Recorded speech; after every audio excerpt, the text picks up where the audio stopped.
कधी कधी काय होतं बघा, खूप असं साधं सिंपल जेवण करावंसं वाटतं. त्यामुळेच मग असा गावरान बेत केला. काय केलं, वांगी भाजून घेतली, तेलात असा कांदा परतून त्यामध्ये कांदा लसूण मसाला टाकला, त्यात वांगी टाकली आणि अशा पद्धतीनं छान असं भरीत बनवून घेतलं.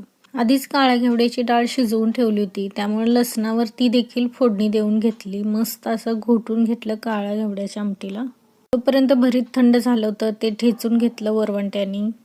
त्यानंतर छान अशा भाकरी करून घेतल्या, कारण काळ्या घेवड्याची आमटी आणि भरीत हे भाकरी बरोबरच सुंदर लागतं. आणि गावरान बेत म्हटलं की भाकरी या आल्याच. छान अशा टम्म फुगलेल्या भाकरी करून घेतल्या. भात तर काही मी आधीच करून ठेवलेला होता. आणि काय होतं, शूटिंग घेणं सोपं वाटतं, पण एका मिनिटात सगळं बसवणं खूप अवघड जातं बघा. तर असा हा आजचा मस्तपैकी गावरान बेत तुम्हाला कसा वाटला नक्की कमेंट करा. व्हिडिओ आवडला तर लाईक शेअर सबस्क्राईब. थँक्यू.